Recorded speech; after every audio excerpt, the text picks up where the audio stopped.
This is the biggest plot twist I've ever seen on an episode of Four Weddings, and you have to come along for the ride. This is Jen. She's 28 now.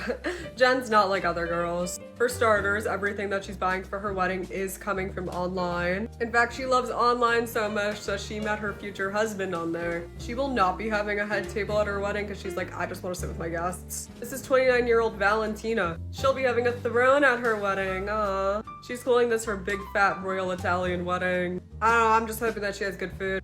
And she'll be having an open bar at her wedding. This is 24-year-old Michelle. She'll be having a cash bar at her wedding. That's worse than like having a dry wedding, okay? Because like at least warn me beforehand it's gonna be a cash bar so I know to like bring my own. But I know that open bars can be really expensive, so if you're opting for a cash bar, hear me out on this. If you're having a cash bar or a dry wedding, you should still care about the guest experience. I know that this is your day, but you're throwing a party in the end. So please, for the love of God, have something in its place. Like a mocktail bar, a soda bar. She also does like traditional Scottish dancing, and at first I was like, is that Morris dancing? Never end up on Morris dancing TikTok where it's literally just like the girl taking her timing. I don't even know what the fuck that means, but they always look so miserable while they're doing it. I've never actually seen them dance. He's gonna be doing a dance for him at their wedding. Okay, if you're dancing at a wedding, I expect like one of three things. Either you're a Dallas Cowboys cheerleader, doing a full-on burlesque dance, or recreating Maddie's solo cry.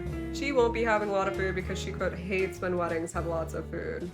This is 22-year-old Danielle who's gonna be having a lot of food at her wedding. She's wishing for a fairy tale wedding, so like I love when they do this. They just show her holding a coin for like an obscenely amount of time before throwing it into a fountain. It's so funny. First up is Michelle's wedding. And these brides are so picky. The first thing that they start teasing on are the chairs. Because like they do kind of look like group therapy chairs. Oh, there's a bow on her dress. The only bow on dress that I can possibly see is if it's a Panina Tournay dress. Like if you're gonna have a bow, just go all out. And of course we get it. They look so in love.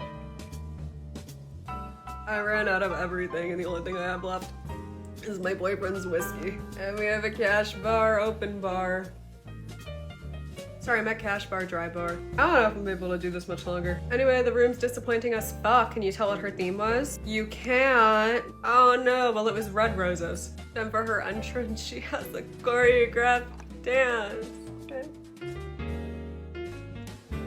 Now it's time for dinner. They have no options. It's you get chicken or you get nothing. Oh my god, wait, it's time for the dance. So she does her little dance for him. And honestly, it does end up looking like Maddie's cry solo. Okay, so that's fair. Nothing like your new husband shoving cake in your face with that makeup that you just paid like $200 for. Now it's time for Danielle's wedding. She kept saying that she's having it in a castle. Wrong, she's having it in the servants' quarters. Oh, how beautiful. But the other brides are like, oh, well, I thought she was gonna have a princess dress, but it's more like a mermaid dress. Yeah, that's called mermaid style. Look it up. So her cocktail hour has a lot of food, and I can appreciate that. Now, this is where I have issues with the brides. They're so contradictory. So Danielle comes out, does like a cute little entrance, whatever, and then they sit down. And then the brides say, quote, they had a big entrance. I don't like big entrances, but it was standard and quick. What? So then the food starts, and like, she does have an obscene amount of courses, right? Like she has the salad, then the pasta, then the chicken, then the beef, and they're complaining about every single one of them. They're like, it's just too much food. I do have to bring for that shit. Now it's time for Valentina's wedding, and look at that, a budget of $70,000. It's a dress for sure. It is clothing on her body.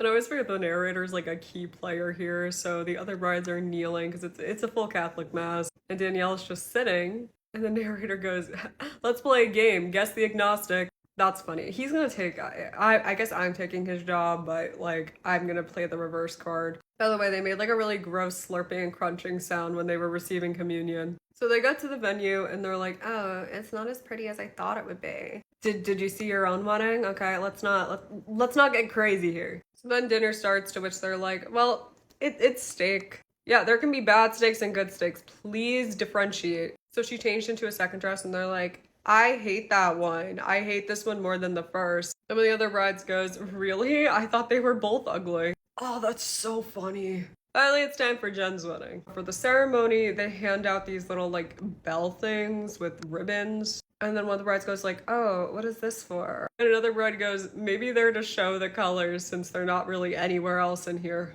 This is my favorite dress of the episode, hands down. So her ceremony's like super short and quick, like she's not religious or anything. And Valentina's like, I don't know, I wish it lasted longer. First of all, you had like a 2-hour wedding, so maybe be quiet about that. Second of all, who actually wishes that a ceremony at a wedding lasted longer? Like, no, I want to get to cocktail hour in the party. By the way, they're shitting on her weddings. They're like, there's no character in here. It's at an art gallery. What more can you ask for? Then they start getting pissed off that she's just sitting at the table with her friends and not like at a dais or like a sweetheart's table. Girl just wants to be social. Let her be. Oh, but then dinner starts and it doesn't look that good. I mean, at least they like the steak. So now it's time to find out who wins. Predictions. Valentina in first, Michelle in second, Danielle in third, and Jen in fourth. And what is this? Oh, I guess they both won. That's so nice. That's so nice. Except when we find out that they did not both win, that they actually tied. And the winner will be determined by Danielle and Jen right in front of them.